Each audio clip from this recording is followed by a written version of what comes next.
PBS Utah presents the Governor's Monthly News Conference, an exchange between Utah reporters and Governor Spencer Cox.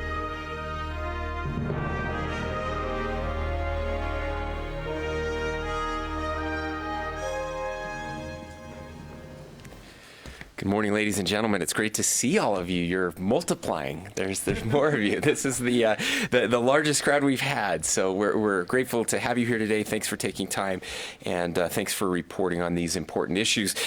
So I just want to start with a message around drought and our fireworks. This week, we are reporting that 98% of Utah is either in extreme or exceptional drought. That number continues to climb.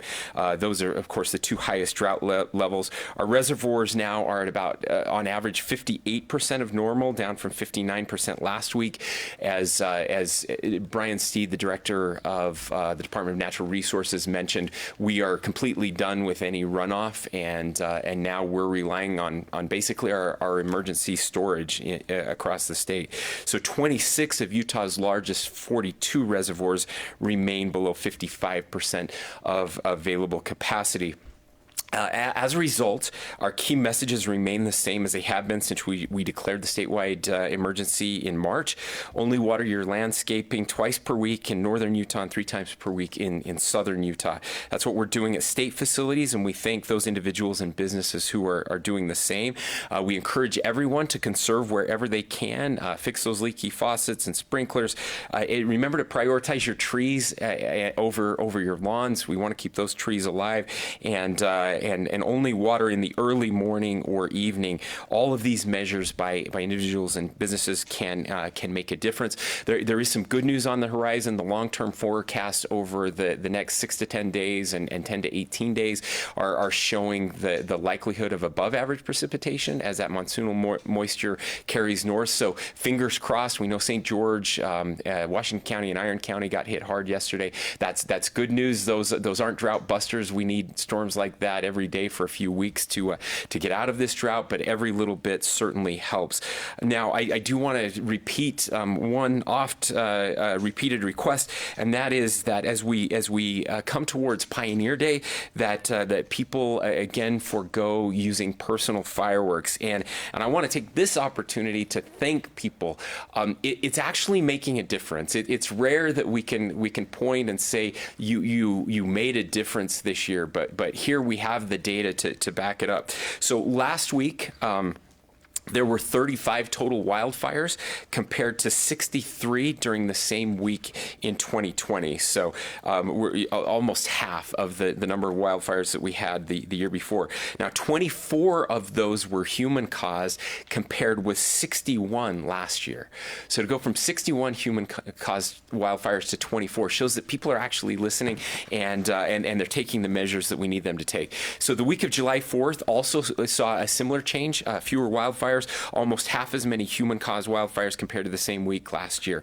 Firefighters have responded to 561 wildfires so far this year, and over 80% of those have been human starts. So we applaud and appreciate Utahns who are recreating safely, and we just have to keep this up as we go through this again very, very dangerous and dry time in our state.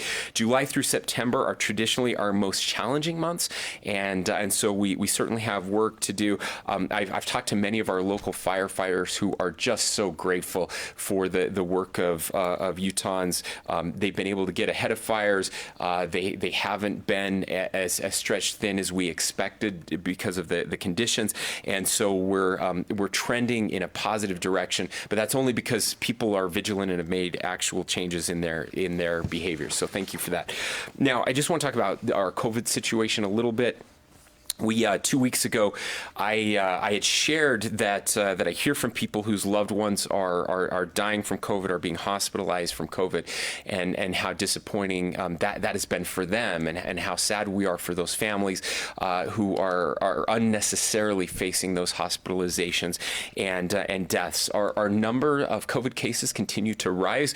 Our hospitalizations had risen, they dipped back down, they're climbing again right now, and so we're we're always worried about the hospitalization side of things, and of course, when you have more cases and you have more hospitalizations, eventually you have more fatalities as well, and we're reporting those fatalities. We'll likely have another large case number today. It won't surprise me to see that Thursdays are always our worst days. They have been throughout the pandemic, and so we expect to see large numbers again as those continue to climb.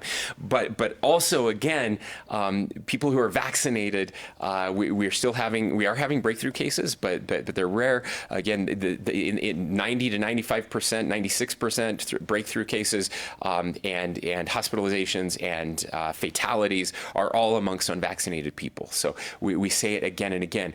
There is a little bit of positive news there as well, and that is that we have seen vaccination rates start to climb again. Not huge leaps, but they are coming. They are moving in a positive direction, and so if you have been putting it off for whatever reason, as young people who are eligible for the vaccine are getting ready to go back to school, now is a great time to get them vaccinated so that they can be fully vaccinated when school starts next month. But as I mentioned, now we do have some public stories of people who are speaking out, who were unvaccinated, who have contracted COVID and had really terrible outcomes. We've had people, you can see these stories. Some of you have written these stories, and there was a story from a prominent radio personality, Hans Olsen, a good friend of his. He shared he spent time in the ICU with a dear friend who was unvaccinated and got COVID. I know Lisa Riley Roach wrote a story yesterday or the day before about a triathlete who regrets not getting vaccinated because he nearly died after contracting COVID. There was also a story from the Tri-County Health Department of a nurse in the Uinta Basin who ended up with a serious case of COVID and now can't walk up a flight of stairs without being winded. And she's now trying to warn her community, which has one of the lowest vaccination percentages in the state. And so again, we just keep pleading and asking people. We know why the cases are going up. We know why hospitalizations are going up, and it's just because we need more people to get vaccinated. And I promise you, the disease is worse than the vaccine.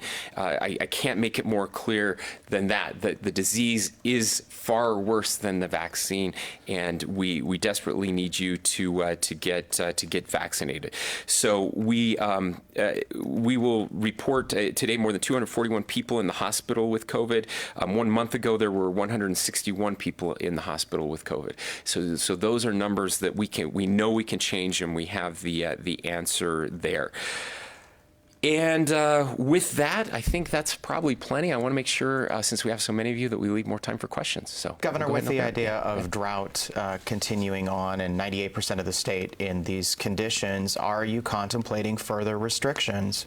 So again, those restrictions, as they occur, will always happen at the local water district level, and so we're trending right where we thought we would trend. These latest rainstorms are great, and will kind of take the edge off of that. What we're really worried about is what happens next year. Again, we have enough water from a culinary perspective to get through this year. We're fine. Now there are some jurisdictions. We saw this, I think, Hyde Park a couple of weeks ago, where they have a single system. So people watering their lawns, it's the same system as their drinking water. And what you will see sometimes is their wells are not keeping up with the demand. And so they had to go into some fairly severe restrictions to make sure that they had drinking water available. But we do have enough storage capacity in the state to get through this year. If we have another year like this one, that's where things get especially dicey. And so we are contemplating, Ben, longer term changes and restrictions. And that's where we're working with the legislature. I've talked about some of those, what we're doing with unnecessary grass that doesn't get used for anything other than just purely visual, park strips in communities, looking at requirements in HOAs, all kinds of requirements to both cut back on the amount of new lawn that is going in, and then incentivizing changes for existing businesses and homes to cut down, and of course with agriculture as well. What kind of things are you looking at with agriculture? So we've been talking with our agriculture folks, looking at incentivizing some of the changes that have already started. I mean, there's been a long and steady progress towards utilizing better forms of technology to water crops that take less water. And the ag community has been very good. They've been at the table with us from the beginning. They're looking at finding new ways to improve agriculture output with less water, and so we're hoping to get some money to incentivize that as well. I will tell you, from a drought perspective, we're also working on funding for our farmers. This is something I think worth mentioning, that as dire as it is with residential watering, it's far worse in our agriculture community. This has been well reported, but because we had a bad year last year in ag with COVID and the disruptions in supply chains, this year could put farmers out of business. And while there is federal funding available for drought relief, it is very cumbersome, and there's a lot of red tape. It often takes a year or two to get that funding, and farmers can't wait a year or two, and they can't feed their livestock. That's the biggest problem. It's feed for livestock, and so when you can't feed your livestock, you have to sell it off and get rid of it, and that means you're selling off calves, ewes, the younger stock, and then you don't have that stock for next year, so it puts you behind for multiple generations. The average age of a farmer now is over 60 in the state of Utah, which means many of these farmers will just say, I'm done, I'm out, and I'm going to sell my land, and that we lose open space, we lose food production. That's just not good. So we're hopeful. We're working with the federal delegation, having conversations right now to see if there are things that we can do to help with relief for farmers right now instead of a year or two from now. Governor, there's been many cities and counties and municipalities who have implemented watering restrictions, such as on irrigation water. So, for example, the city of Lehigh has even gone as far as to implement a $1,000 fine for people who overwater their lawns. What are your thoughts on restrictions like this, and what do you see as being the best practices or best policies that cities and counties can implement? So we're very supportive of those types of restrictions. And in fact, I think every water district in the state has some types of restrictions in place right now. And that's critical. I know we're doing that at our own home in Fairview on our own farm. So we encourage water districts. They know their situation better than anyone else, and they can make those decisions based on their storage capacity and their average usage. Enforcement's going to be key on that. We've seen Lehigh's doing that. Weber Water has a 3 strikes and you're out policy, where your irrigation water is actually shut off if you violate the watering hours or the days of the week that you're able to water, and so that's going to have to be part of this. Water pricing is always something that we're going to have to look at in the desert. We're rational human beings, and we make decisions based on lots of different factors, and so pricing is certainly one of those things, and a fine is one way to get people's attention for sure. And so I think water districts also talk with each other, and they're learning. I do have to give a shout out. I mean, we always kind of focus on the negative of this, but we have seen a reduction in usage in almost every water district in the state. So people really are taking this seriously. When you compare water usage this year versus past years on a per capita basis, people are reacting and making a difference.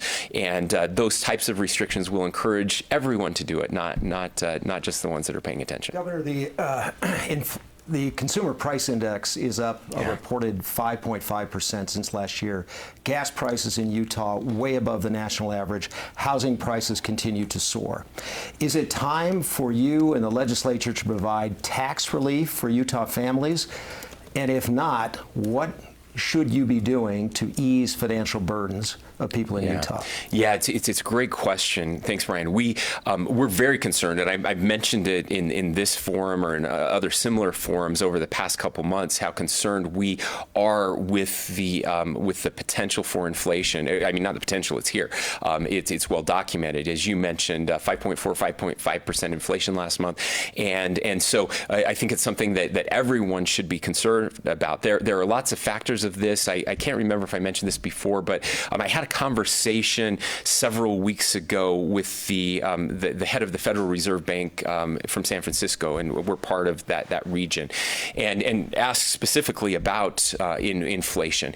And what the response I got was kind of a mixed bag. There's no question that inflation is happening. The question is whether it's short-term inflation or long-term inflation. So one thing we know is that coming out of pandemics, and we've seen this in other parts of the world, that there will always be a gap between consumer demand and production, which will lead to inflation. So as you come out of a pandemic, people get back to normal before supply chains get back to normal. So there's a good chance that we will always see inflation coming out of a pandemic. The question is, though, is this more than just that? And I think it is. I don't think you can just keep putting trillions of dollars of money into a system and not expect that there will be some type of inflation. That's economics 101. It's very, very simple. So I don't think you can just point to, hey, well, this is coming out of a pandemic. Although I will say this, the United States is far ahead of the rest of the world in vaccinations, and supply chains aren't just nationally based, they're global based. And so supply chains and production is still a struggle in other countries, which will lead to inflation as well. But I do think it's broader than that. I know there are a few categories that are really driving it right now. You mentioned housing being one, certainly here in the United States. In Utah, that's true. Gasoline prices also driving it. But inflation is the worst kind of tax on the poor.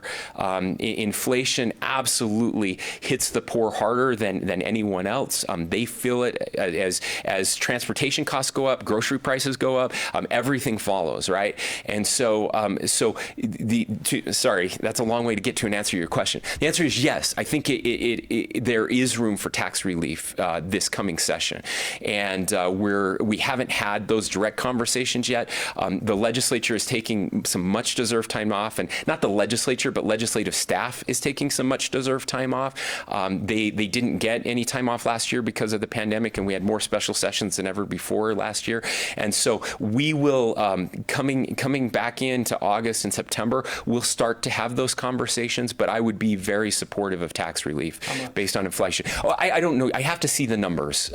We'll start to work through those and make some recommendations to the legislature, but I suspect that they will agree with me. Do you have a preference? Do you have a philosophical preference in terms of where to cut taxes? You know, I don't have strong philosophical preferences. I want to look at where inflation is hitting the hardest, what that looks like, and where we can help the most people.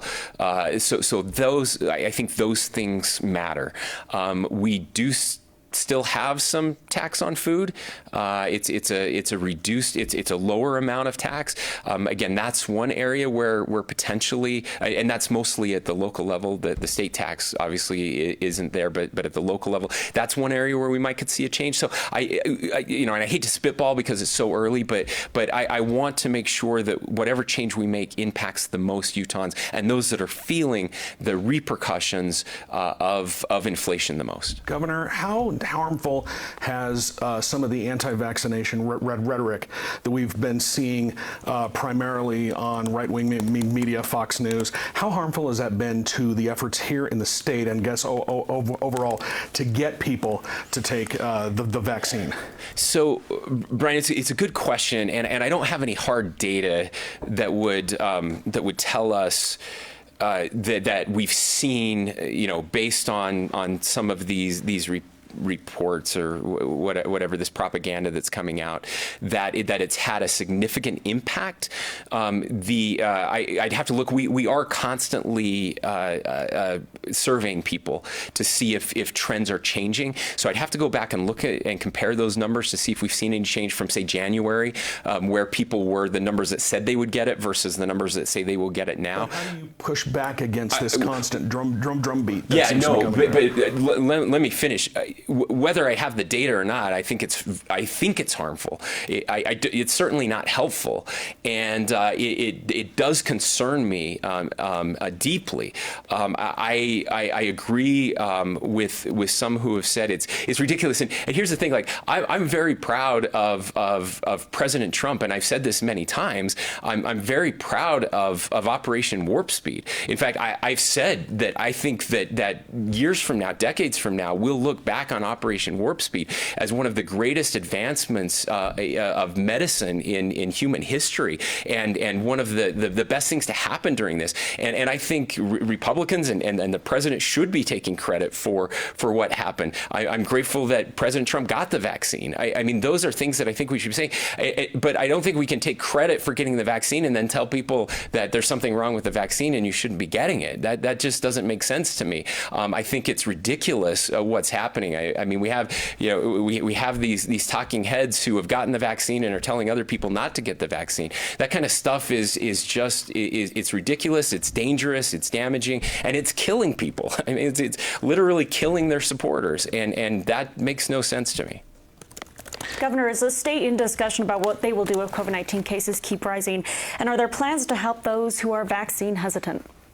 Well, so the plans are to just continue to get people vaccinated. I mean, those are the plans. Again, that's the only answer. The vaccines work better than masks. The vaccines work better than social distancing. Vaccines just work, and they allow us to do all the other things that we want to do. And so, yes, we are absolutely continuing with our efforts. And this goes back. Sorry, Bryan, you asked this as well. That we are continuing to encourage and inform and help people get vaccines. We're working very closely with the medical community. I've said this before, but this is now, we've moved from kind of the mass vaccination phase to kind of the hand-to-hand combat where you have to have conversations with people. And those conversations might take a half hour. Those conversations may take a week or 2 weeks. But as primary care physicians, whom are trusted by, have helped families for years, can sit down and have these conversations. I've had doctors tell me it's amazing. Like they'll have people come in who say they will never get the vaccine, and 20 minutes later they're giving them the vaccine. And so it's slow going, but every one of those vaccinations is a potential life saved, and so we're going to continue to work, make it easier than ever to get them, and do everything we can to help people make that choice. So is the state in discussion of what they will do if COVID-19 cases keep rising? I mean, certainly we talk about this, but the discussion is we know what to do, and that's to get more people vaccinated. That's the answer. Are there any new strategies that you're considering to get more people vaccinated, or is it just continuing on that, encouraging doctors to have those conversations? Yeah, no new strategies. I mean, we're always looking at all strategies. I mean, we've talked a lot in here and with each of you about the potential for incentives. We haven't made any additional progress there. I don't have anything more to report today on that. But I will say that I am optimistic. There's no real reason for the increase that we're seeing in vaccinations right now, except potentially the rise in cases, right? I think that there's still a group of people who are vaccine hesitant, but not they're not completely opposed to the vaccine. And I think a lot of them thought, well, as long as cases are going down and it's going away, then I'm fine. But now that cases are going up and we are seeing more hospitalizations, I think those people are saying, yeah, it's time to go and get this. Family members encouraging others to get it. So we're making progress, and I'm more optimistic today than I was even 2 or 3 weeks ago. Governor, the discussion around the solution to the Little Cottonwood Canyon, or whether that's the gondola or enhanced bus service, is starting to heat up. And you've said before that you're interested in leaning toward the gondola option.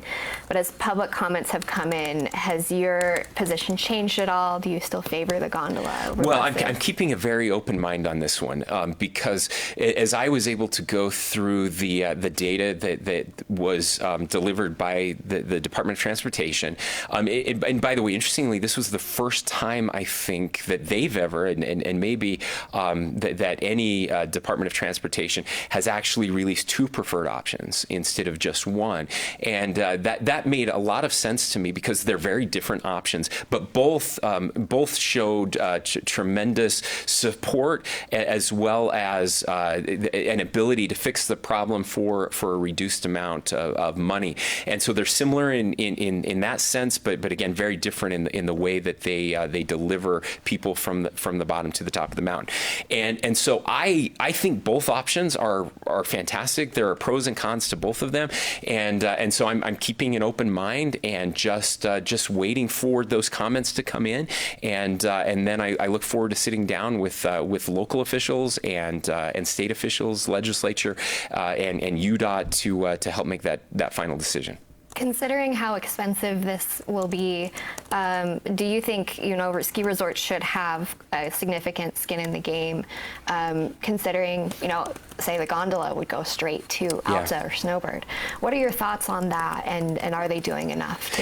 So I think the answer is yes. I think they should have skin in the game. But also I want to say they want to have skin in the game. They are very interested in conversations that I've had or that they've had with others that have been reported back to me, that the ski resorts in that canyon, they want to be part of the solution, and they recognize that they will benefit from this. This is good for them. It's good for business, and so they're very excited about this. It's something they've been pushing for a long time, and they're certainly at the table, and they've said all along they're willing to participate. And what that participation ultimately looks like, I don't know. Those conversations will be had as we get closer to a final decision, but they're pretty excited about it, and so are we.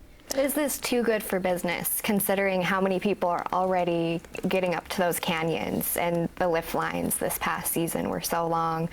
I mean, getting more and more people up that canyon, how do you balance that? And is this too good for business? Well, I'm not as worried about that piece. Again, we want to get people up that canyon in an environmentally safe manner, and they have their business models and their plans, but we'll continue to work closely with them. We want to make it easier for people to get up there and to enjoy the slopes. And waiting for 2 hours in your car, they're still getting up there, but it's they're not enjoying the ride.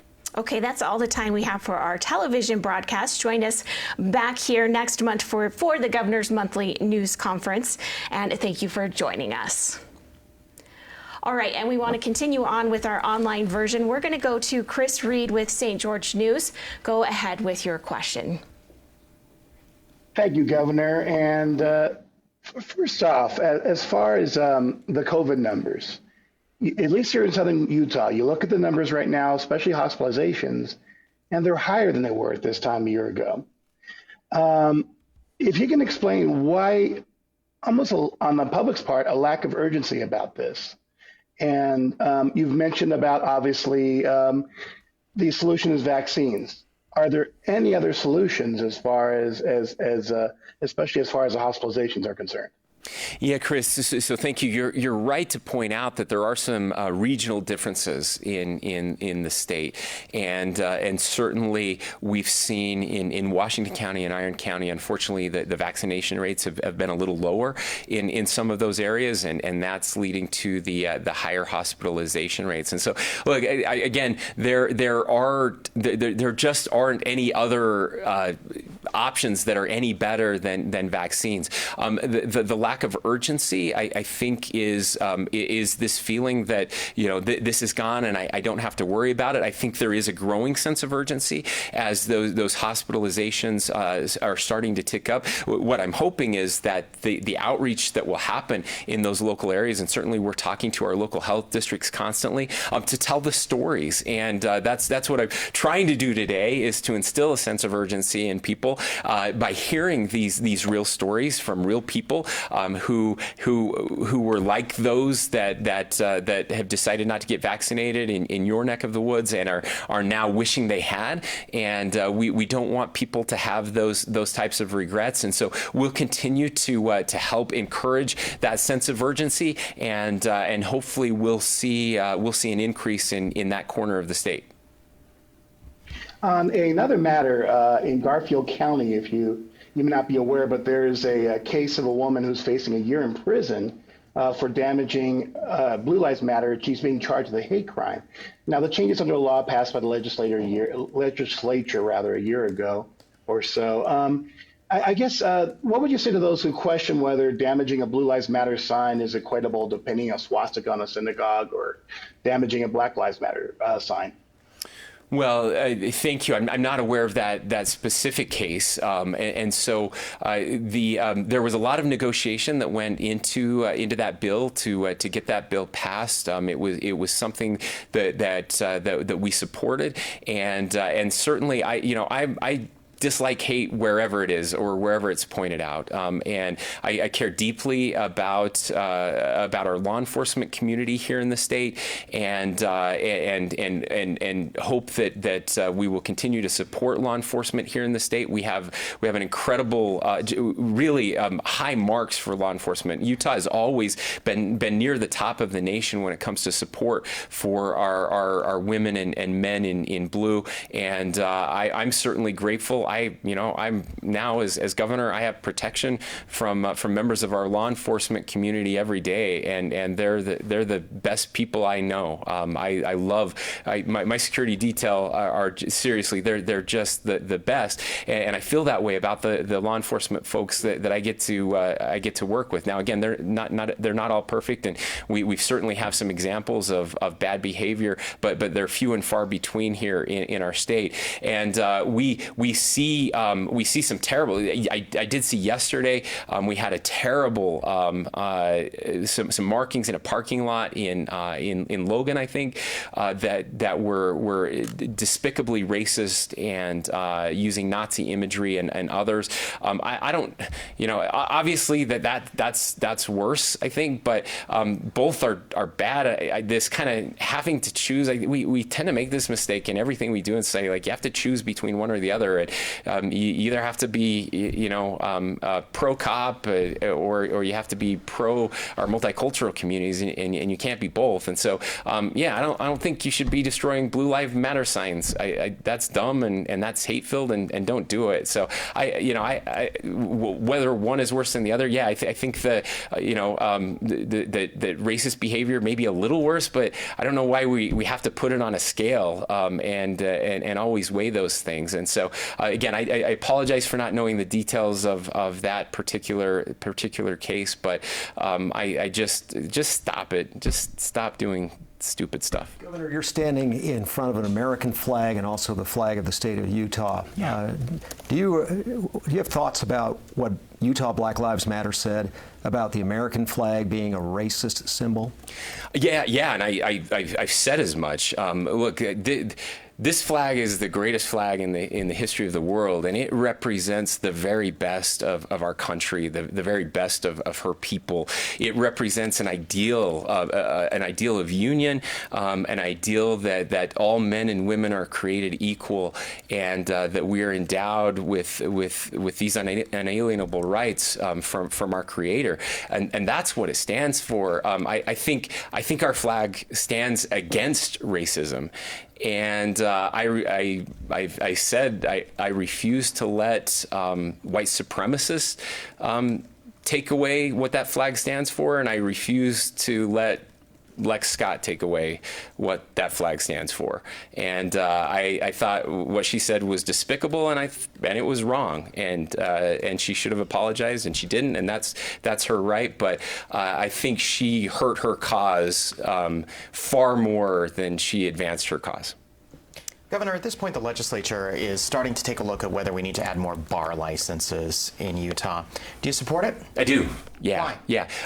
Because we're the fastest growing state in the nation, and so we should be adjusting based on population growth, and I want to make sure that people who choose to drink have that opportunity. I also want to make sure that we're protecting, especially our young people, and that we're protecting every way we can against the abuses that come come from binge drinking, and certainly I think we've done a decent job of that here in Utah, of trying to balance those things.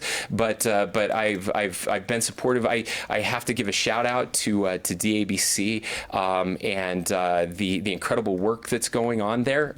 We've tried to change that over the past 6 months. It's something that we've worked on as an administration with our new director, who's fantastic, and I think we're making a difference, and people are noticing that, to help those who want to drink responsibly, and we'll continue to support well-reasoned and moderate improvements in our alcohol policy. Okay, Lisa Riley Roche with Deseret News, go ahead with your question. Thank you. Governor, I appreciate what you have to say about the impact of stories of people who chose not to get vaccinated and now regret it. But is there a need here in Utah for more of an appeal by leaders in the state? I mean, you're certainly very outspoken about the need for vaccination, but do we need to hear more from others? I'm thinking just across the board, the business community, churches, others, in a very vocal way. I mean, we've seen people say, yeah, it's probably a good idea to get vaccinated, but no one is saying you really have to do this if you want to protect yourself and your community. Is that what we need to hear at this point? Well, I think we are hearing that. I think we've heard that across the board. We're very fortunate here in the state to have a real unified message. We've had the Speaker of the House of Representatives, the President of the Senate. They've been very clear. Everyone, you absolutely need to get vaccinated. If you want to protect yourself and your family, get vaccinated. Get vaccinated. I've been trying to carry that flag. We've had chambers of commerce that have been incredible, specifically the Salt Lake Chamber, who has gone above and beyond in working to get that message out, and not just get that message out, but to actually get people vaccinated. And so we've been working with the chambers to get vaccine clinics in business parking lots to help with their employees, to help them do that. We've had wonderful relationships with churches and religious leaders across the state who are encouraging and pleading with their membership to get vaccinated. So I would never turn down additional help or stronger pleas for people to get vaccinated. But unlike many other states, we've seen a tremendously unifying message, and I think it's hard for people to kind of miss that message. Or I mean, certainly people can disagree with it or can avoid it, but they can't say they haven't heard it, or that the message wasn't one of at least strong encouragement. Okay, we do have a question from Sean Hammersmeyer from the Spectrum, and he asks, it's estimated that over half of all renters and a quarter of homeowners in St. George are cost burdened. Is there any action that you or the legislature will take to improve affordable housing options in Utah? So we've taken several steps, and it's important to note that we take those steps and they don't happen immediately. It takes time to implement those steps. Many of these laws didn't go into effect until May. If they were steps that needed funding, that doesn't start until July 1st. So just, literally just a couple weeks ago. And so those measures are being implemented right now. The state set aside tens of millions of dollars for projects around affordable housing. There were changes made around accessory dwellings to allow for accessory dwellings, which will immediately create additional capacity and hopefully help to reduce those demands. Building is in St. George specifically, where the question came from. Building is going on at an ever increasing rate, which I must say, right? We have a water issue too, and so we're constantly looking at that. How many houses we're building? What does conservation look like? Because water is the one thing that could increase the cost of housing exponentially more. if we're not able to build and create new housing options. But this is something that we're all worried about. We don't want to become California. We're all concerned about it, and we are constantly getting new ideas from the private sector, from the nonprofit sector, and I suspect that there will be another suite of bills that comes before the legislature this next year as we're working with them that will further help to increase housing stock and decrease price.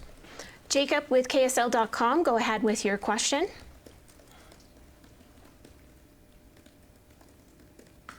Okay, it looks like we can't hear you. I'm not sure if you're muted or if we're having a technology issue. Do we have any questions out here? Yeah. Still not hearing you, so we'll go to Ben. Governor, Yeah. the Great Salt Lake is potentially days, weeks away from hitting a historic low. Should more be done to protect it, and what can you do? Because water that goes into it is considered technically no beneficial use. Yeah. So actually, unfortunately, Ben, I think we did hit the low last week. So we have hit the historic low, recorded low for the lake. Representative Tim Hawks has been working very closely with us on potential solutions to help with the ecosystem there and to make sure that we're continuing to get water flows where they need to be. We have our best experts that are working on this. You're right, obviously, with that once water enters in there. I mean, there are important things that happen with that water, just not for human consumption. And so I don't want to downplay that at all. But we need to make sure that the flows that are going into the Great Salt Lake continue to maintain it. And I think it's also important to point out that while we don't drink that water out of that lake, that the lake effect that happens because that lake exists gives us more snow in the mountains, which in turn goes into our reservoirs and our streams and gives us that drinking water. And so without that lake effect, not only would we not get as much precipitation as we normally get in this distribution channel, but we would also have tremendous dust problems potentially as salt and those fine silts get into the air. And so we desperately want to avoid 20 or 30 years from now some sort of ecological disaster, and that's why we're taking proactive steps right now. That's why we have to be careful as we remove water. So, for example, one of the things we can do to increase water capacity in the state is to reuse water, right? And so to use water twice. So you use it for for one purpose, and then you use it to water your lawns or whatever. But as you do that, now you're taking water that would normally go into the Jordan River and flow into the Great Salt Lake out of the stream, and that could further exacerbate that problem. So when it's like a balloon, when you push on one side, it goes out the other side.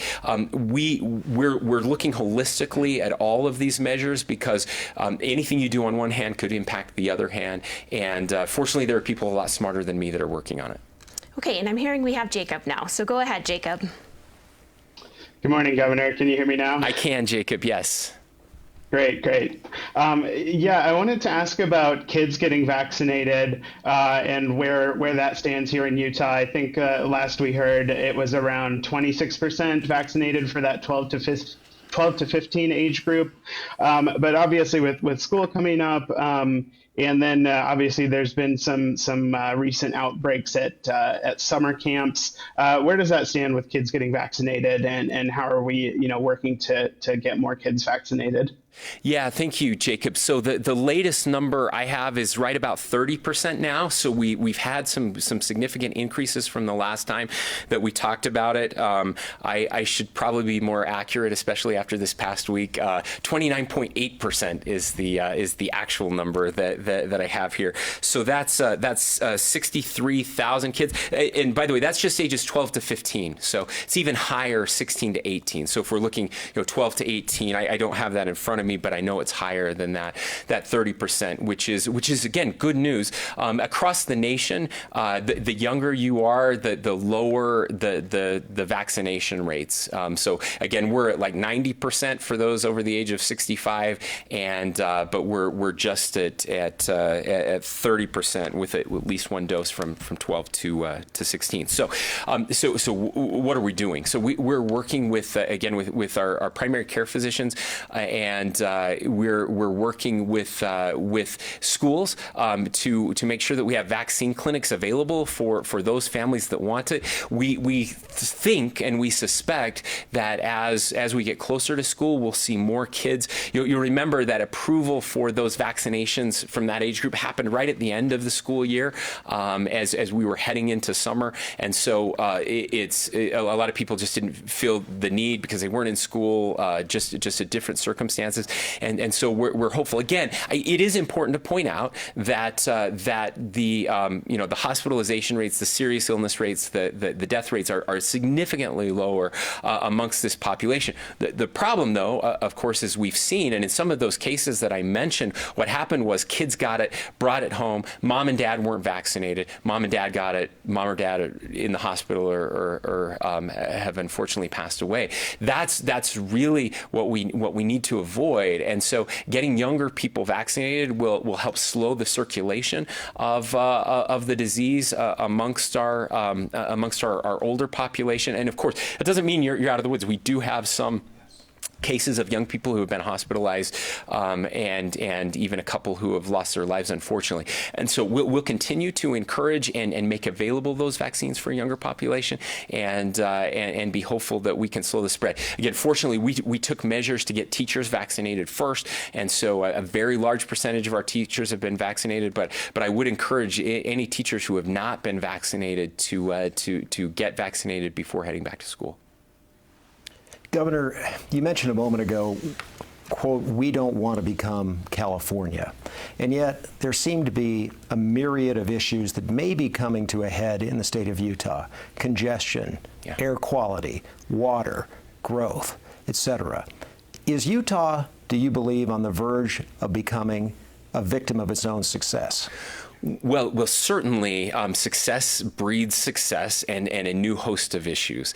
And saying we don't want to be like California is a really popular statement. It's great, and I agree with it wholeheartedly. 99% approval rating from your constituents. That's right. But there are a lot of Californians that want California to be more like Utah, and so they're coming to Utah. And we're glad you're here. I tell them all the time, just whatever you do, don't turn us into where you left. Remember why we are the way we are. So there are things we can do. I would love to build a wall around Utah and just keep it the way it is, but we know that's not how it works. And so what we have to do, though, is to continue to invest, and we have to continue to invest in infrastructure. That's why these projects, like we're talking about up the canyon, are so important. Growth is not, and density is not a terrible thing. It can be a terrible thing, but it's only a terrible thing if you don't put the infrastructure in place. And so we're trying to be thoughtful and strategic about it. We have strategic partnerships amongst the communities along the Wasatch Front. It used to be, Lehigh was its own thing, right? And American Fork was its own thing, and South Jordan and West Jordan and Harriman were their own things, but now they've all grown together, and so a decision by one entity impacts the other, and so we have to start thinking more regionally in our planning. We have to be careful if you build, if you approve a huge density project on the west side of the valley, and we don't have the east-west corridors in place to handle that. Now you've decreased the quality of life for everyone that lives east of there, right? And those are the types of things we're trying to avoid. We've got some wonderful, again, regional plans that are out there. Wasatch Choice 2050 is one that I recommend. They're doing great work looking at planning transportation corridors and things we're doing, again, working with UDOT. We work, I appreciate the legislature giving us funding for UTA, giving UTA funding, not a state agency, but to double track portions of Front Runner. That's going to make a difference. So that's how you alleviate congestion, right? And then you put density in areas where you have those hubs so that people can just ride tracks and can ride front runner and don't have to get in a car. As we look at growth coming to the point of the mountain, right? That new land there, once the prison moves, we're seriously looking at making that a carless development. How do we put the transportation options there so that we can reduce that congestion? Our air quality, despite being the fastest growing state in the nation, has improved significantly over the past 10 years. A 40% reduction, even though we've added 40% more people. That's remarkable. Those are the types of things that we can do to prevent growth from being harmful or reducing the quality of life. But the other thing, Bryan, is that we can, the way we incentivize businesses to come here, we're looking at that too. When you have 2.8% unemployment and you're busting at the seams, you don't have to give an incentive for every job to come here. At that point, we focus more on workforce development and we focus inward on companies that are already here that will give back and build the community. We don't have to bring another job here to compete against the jobs that are already here and have to bring more people in to fill those jobs because there's nobody to fill them. So you would like to pull back on some of these incentives? I would, yeah, and I've said that publicly for a long time. That's part. We have a brand new.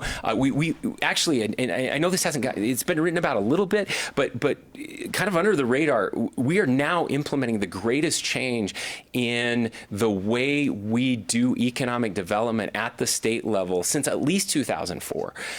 In that we have this new commission. It's much more holistic. It's made up of representatives of higher education. It's made up of representatives of local government. I sit on it, as does the president and the speaker.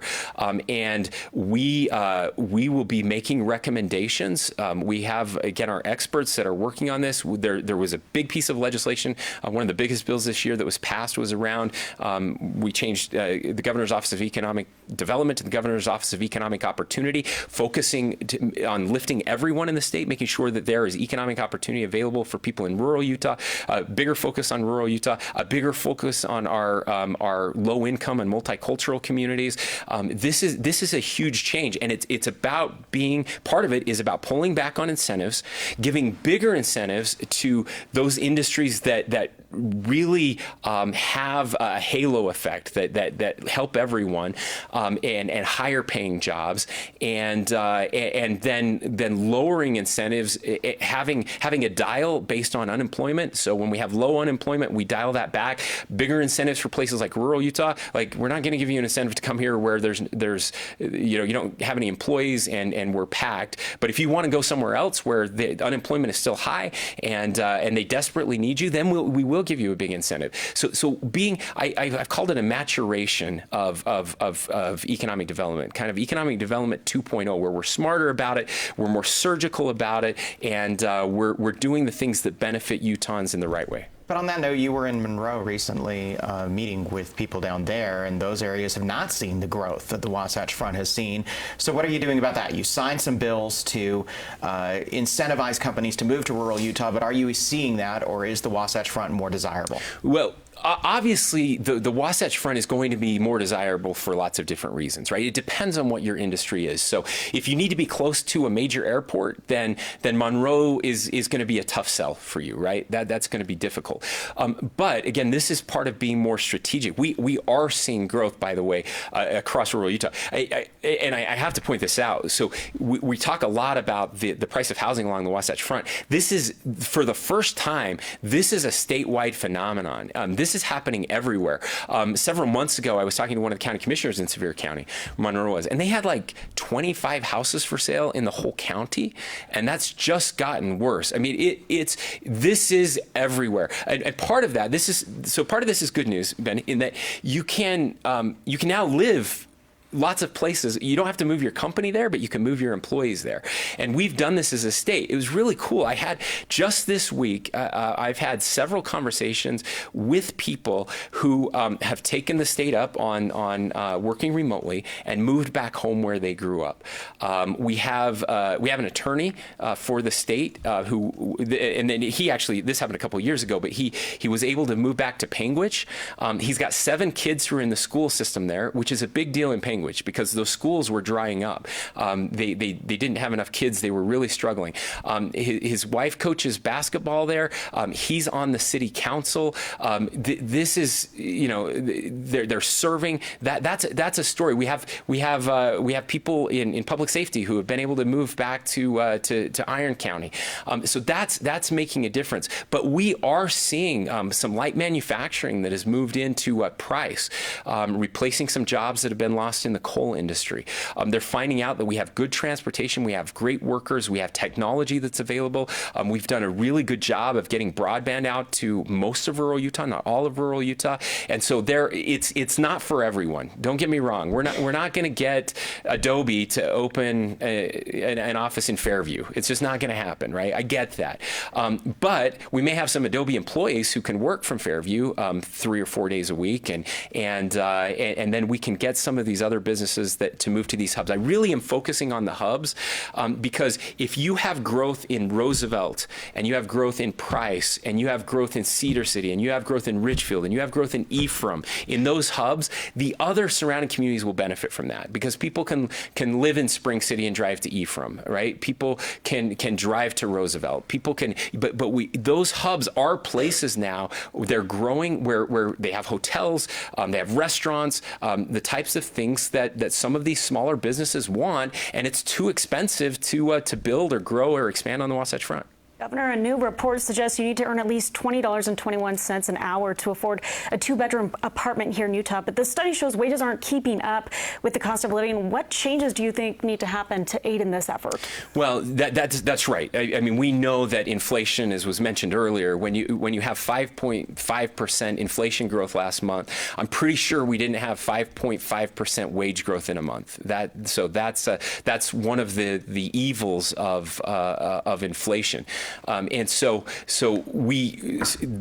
are inflationary increases in wages. I talk to employers all the time who are struggling to find enough employees. Again, we have more jobs available right now in Utah than maybe ever before, and what that does, that competition increases wages. I hear employers all the time saying, "Yep, I'm increasing my wages so that we can attract a workforce." Now that's good for workers, and so we will continue to see those increases happen, and we'll continue to work. But what I'm most worried about are that we have thousands of jobs available, high-paying jobs, great jobs, making much more than $20 an hour, making $30, $40, $50 an hour, and we have people that are earning $7 an hour, $10 an hour, making those connections. How do we get them into those $30 an hour jobs?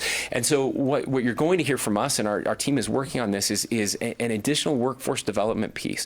What can we do to make it easier, cheaper, quicker for people to upskill and to get these better jobs that are available? That's what I want to do. I think instead of paying $30 an hour to work at McDonald's, I think we should help the McDonald's worker get a $30 an hour job. And that's where my focus is, and that's the change I want to make. Well, what happens to the people that there has to be someone to work in that McDonald's? How do they afford housing? Yeah, my kid works at McDonald's. That's what happens.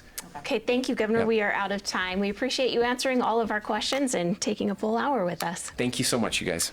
Have a great week and stay safe out there. Thank you.